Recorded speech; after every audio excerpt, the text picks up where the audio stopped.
नमस्कार दोस्तों, इस वीडियो में जिस स्टॉक के बारे में हम बात करने वाले हैं उसका नाम है लॉयड्स इंजीनियरिंग वर्क्स लिमिटेड। ये स्टॉक 81.40 के प्राइस पे ट्रेड कर रहा है।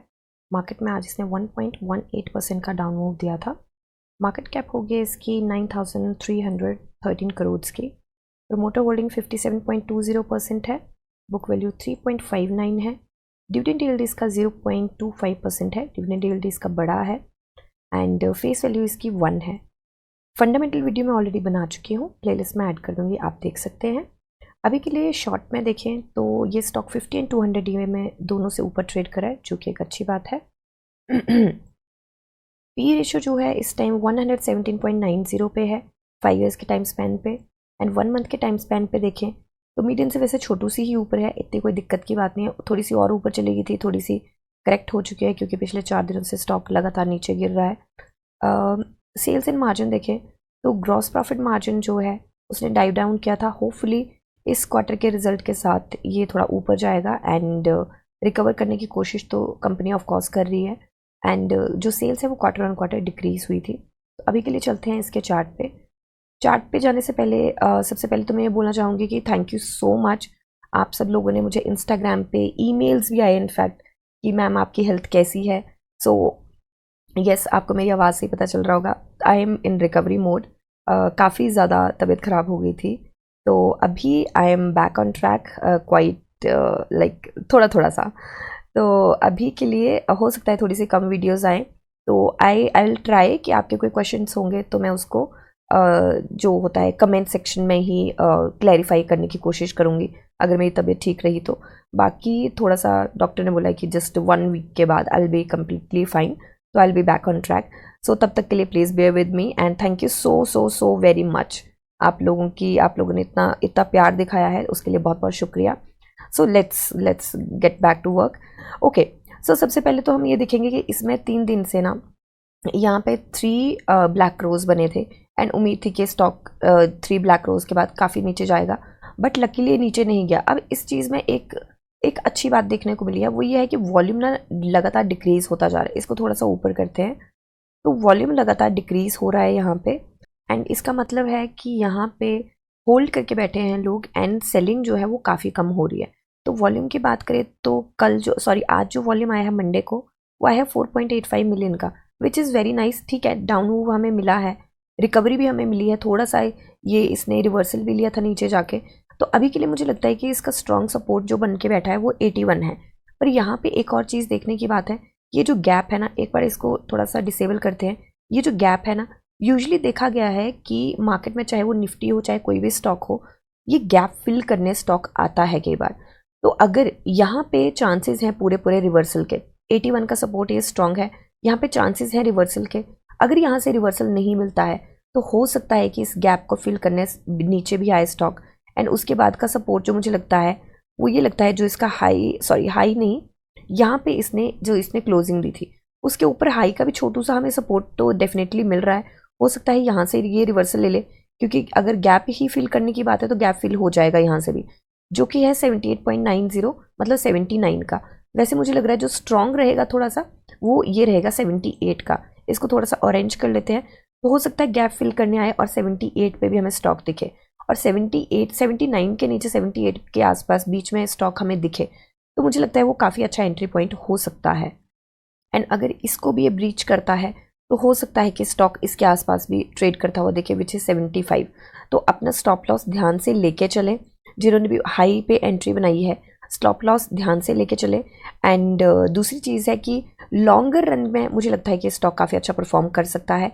एंड एक और चीज़ है, मैंने यहाँ पे बोला था कि एक बहुत इम्पॉर्टेंट, बहुत लाइक 45 मिनट्स टू 1 आवर की एक वीडियो आएगी। वो वीडियो अभी मैं बना नहीं पाई क्योंकि आपको पता है मेरी हेल्थ ही ठीक नहीं थी, तो उसका, और एक और चीज़ है उसमें, क्योंकि आज हो गई है 15 एंड 23 को आने वाला है बजट, तो बजट को लेके मैं थोड़ी सी उन चीज़ों को, जो मेरी एनालिसिस है, मुझे लगता है उन चीज़ों का थोड़ा सा फ़र्क पड़ेगा। थोड़ा क्या, मुझे लगता है काफ़ी फ़र्क पड़ सकता है, हो सकता है ना भी पड़े, बट मुझे लगता है कि फ़र्क पड़ सकता है, क्योंकि जिस सेक्टर में और जिस तरीके के काम करने के इसने अपने सारे ऑप्शंस ओपन रखे हैं एंड जिस तरीके के काम में अभी जा रही है कंपनी, तो मुझे लगता है कि उस चीज़ का ना फ़र्क पड़ेगा इस स्टॉक पे। हो सकता है कोई कॉन्ट्रैक्ट मिले, हो सकता है कोई गुड न्यूज़ आए, आई एम नॉट श्योर कि ऐसा होगा। तो मैं ये चाहती हूँ कि बजट तक अगर हम लोग रुक सकते हैं तो बजट के बाद उसका जो भी इफेक्ट रहेगा, और रिजल्ट भी आने वाला है, तो ये दो मेजर चीज़ें हैं, इन दो मेजर इवेंट को साथ में अगर कवर करके एनालिसिस दे तो मुझे लगता है कि वो ज़्यादा इफेक्टिव रहेगी। नहीं तो हमें एनालिसिस वो फिर से एक बार रिवाइज करके करनी पड़ेगी। तो वैसे तो मैं रेडी रखूँगी कि जो भी चीज़ें हैं, बट मुझे लगता है कि हमें वेट करना चाहिए एंड उस वीडियो के लिए, क्योंकि उसमें बहुत ज़्यादा डीप में जाके एनालिसिस करी है एंड ऐसी ऐसी चीज़ें हैं कि जो ऑनेस्टली बताऊँ तो मैं खुद भी, जब मैंने उसकी एनालिसिस करी तो मुझे खुद भी हुआ कि okay, how did I miss this, क्योंकि काफ़ी इंपॉर्टेंट चीज़ें हैं, बहुत बारीकी से एनालिसिस करी है, कोशिश करी है मैंने। बाकी तो आप लोग इन्वेस्टर्स हैं एंड आप लोग यहाँ पे ट्रेड कर रहे हैं, तो आप लोगों को भी ऑफकोर्स ज़्यादा पता होगा। अगर कोई गलती करूँगी तो माफ़ करिएगा और मुझे सजेशन ज़रूर दीजिएगा। तो अभी के लिए मैं थोड़ा सा होल्ड डालना चाहती हूँ उस पर, क्योंकि बजट एंड रिजल्ट के साथ साथ ही उस वीडियो को हम आउट करेंगे। तो अभी के लिए ओके। तो एक बार हम वीकली कैंडल चेक कर लेते हैं जो कि पुराने वीक की है। इस वीक की तो हमें अभी एक ही दिन हुआ है तो कुछ खास पता नहीं चलेगा, बट पुराने वीक का देख लेते हैं। तो यहाँ पे वैसे तो कोई इतना फ़र्क नहीं पड़ता, बट एनालिसिस पे थोड़ा सा आइडिया मिल जाएगा। तो स्टॉक यहाँ पे ना बायर्स के हाथ में ही मुझे लग रहा है। यहाँ पे तो डेफिनेटली लास्ट वीक में बायर्स के हाथ में था। काफ़ी अच्छा हमें मूव भी मिला है, 9.77% का हमें मूव भी मिला है, काफ़ी अच्छा। स्टॉक काफ़ी ऊपर भी गया था। अभी के लिए इस वीक का सिर्फ एक दिन हुआ है एंड मुझे लगता है 81 का सपोर्ट है यहाँ पे। मुझे लगता है रिवर्सल यहाँ से मिल सकता है एंड मिला भी है आज, एंड 81 का सपोर्ट लेके चले हैं। RSI की बात करें तो RSI इस टाइम है 75.44 पे एंड यहाँ पे शेडेड जोन में RSI आ चुकी है। तो RSI की एक बार एनालिसिस कर लेते हैं कि क्या होता है इस पॉइंट पे जाके। थोड़ा सा इधर को करते हैं। ओके, तो RSI जब इस पॉइंट पे आती है तो ओके, एक ये है, यहाँ से ये RSI थोड़ी सी नीचे गई थी, फिर इसने मूव दिया था। यहाँ पे देख लेते हैं, यहाँ पे कुछ खास इसका थोड़ा सा टिल्ट यहाँ पे ज़रूर मिला है, थोड़ा सा हल्का सा रेस्ट किया था इसने। यहाँ पे RSI थी इसके आसपास तो नीचे चली गई थी। यहाँ पे इस RSI ने थोड़ा सा हल्का सा नीचे गया था, फिर उसके बाद इसने मूव दिया था। तो मुझे लगता है कि हो सकता है कि RSI थोड़ा सा नीचे जाए एंड उसके बाद हल्का सा हमें इसमें थोड़ा सा, मुझे लगता है कि हो सकता है यहाँ पे कितना नीचे गई थी, यहाँ पे गई थी ये 70 के आसपास, यहाँ पे भी ये 72 के आसपास गई थी, 71 72 के आसपास। तो हो सकता है कि इसके पास RSI आए और हो सकता है एक आधे दिन का और हमें डाउन मूव मिले। एंड जो मैंने बात करी कि गैप फिल करने वाली, हो सकता है कि वो बात हमें बनती हुई दिखे। मैं ये नहीं बोल रही हूँ कि पक्का होएगा, रिवर्सल के चांसेस भी काफ़ी हद तक हैं, बट हो सकता है कि नीचे आए। और जब अगर ये नीचे आएगा और गैप फिल करेगा ये, तो मुझे लगता है कि RSI भी 60 के पास आके फिर मूव देगी। तो यहाँ पे डेली RSI के पास भी काफ़ी रूम रहेगा एंड ऊपर से वीकली RSI के पास भी रूम बन जाएगा ये। अब आई एम नॉट श्योर कि ये होगा कि नहीं होगा, I am just analysing what is there on the screen. Okay, तो हमारे मंथ एंड के जो टारगेट थे, वैसे हम जो टारगेट लेके चले थे 19th के, वो तो हमारे अचीव हो गए थे। 80 के टारगेट हम लेके चले थे एंड स्टॉक उसके ऊपर ही ट्रेड कर रहा है। इस टाइम पे स्टॉक ने क्लोजिंग दी है 81.50 पे एंड स्टॉक ने हाई लगाया था 88.55 का।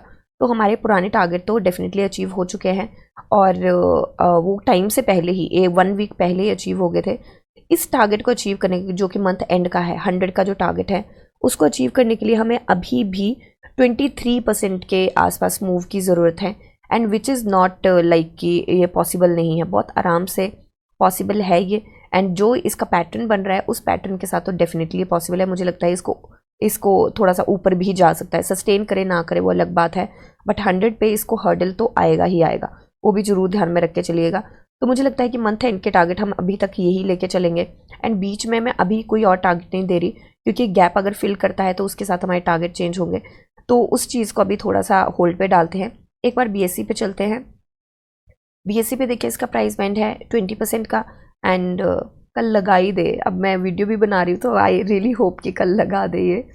Okay, so my throat is really bad right now.